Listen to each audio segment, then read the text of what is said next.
नमस्कार व्यूअर्स, मैं हूं अमीश देवगन। संसद में विपक्ष ने पूरा हफ्ता हंगामे की भेंट चढ़ा दिया। सोमवार से बुधवार तक राहुल गांधी सिर्फ एक किताब का मुद्दा उठाते रहे, और किताब भी ऐसी जो पूरे देश में ना किसी ने देखी और ना किसी ने पढ़ी, ना छपी। इसके बाद केंद्रीय मंत्री रवनीत सिंह बिट्टू को गद्दार बताकर राहुल गांधी ने सत्ता पक्ष को बैठे बिठाए एक इतना बड़ा मुद्दा दे दिया क्योंकि बीजेपी ने इसे सीधे सिखों के अपमान के साथ जोड़ दिया। और इसके बाद संसद में जब प्रधानमंत्री मोदी ने मोर्चा संभाला तो इतिहास से लेकर वर्तमान तक विपक्ष पर चौतरफा सियासी वार कर दिया। सवाल है कि क्या विपक्ष ने हंगामे के नाम पर बड़ा सियासी मौका गंवा दिया है? आज जनता जनार्दन के बीच वीकेंड के सबसे बड़े कार्यक्रम में, प्राइम टाइम के सबसे बड़े शो में हम इसी बात से बात करेंगे। तो स्वागत है आपका आज के आर पार के वीकेंड एडिशन में।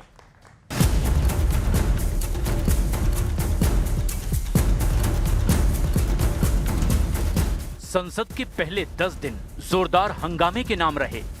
कांग्रेस एक कथित किताब पर अड़ी रही तो दूसरी तरफ से पंडित नेहरू के किस्से खोद खोद कर निकाले गए। नरेंद्र मोदी जी डरे हुए हैं क्योंकि जिन लोगों ने उनकी इमेज बनाई है वो अब उस इमेज को फोड़ने लगे हैं।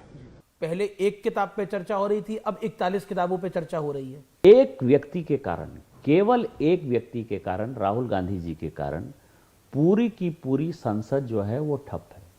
किस बात पर ठप है? एक ऐसी किताब जो कभी छपी ही नहीं, जिसको मिनिस्ट्री ऑफ डिफेंस ने कभी इजाजत ही नहीं। पर वो तो हाथ में लेके घूम रहे हैं। यदि उन्होंने बाहर से मंगा लिया, अमेजन से मंगा लिया, जर्मनी से मंगा लिया, तो लीगल तो नहीं हो जाएगा ना।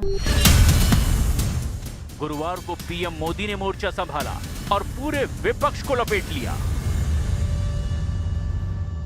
हमारा अप्रोच, चीजों की तरफ देखने का हमारा दृष्टिकोण, समस्या के समाधान के लिए हमारी सोच और कांग्रेस के बीच में आसमान जमीन का अंतर है।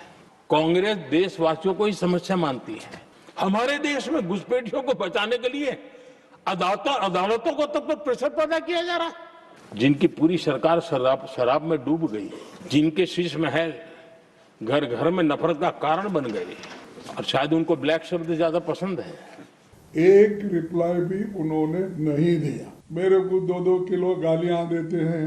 2 किलो गालियां, ये क्या तोलते क्या? बीते हफ्ते सदन में कुछ ऐसा हुआ जो कल्पना से परे था। कांग्रेस की कई महिला सांसद लोकसभा में पीएम की कुर्सी तक पहुंच गई।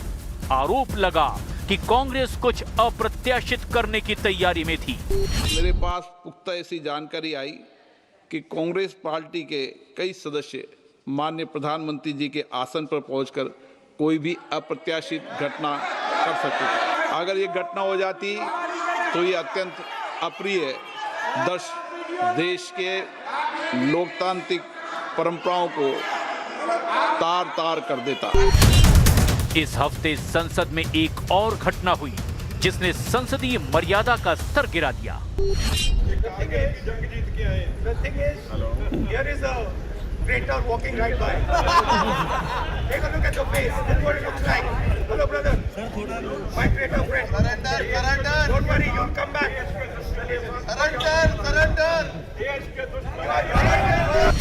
सवाल है कि क्या विपक्ष ने एक बड़ा सियासी मौका गंवा दिया है, और क्या पीएम मोदी ने विपक्ष पर चौतरफा वार करके सियासत की नई लाइन लेंथ तय कर दी है?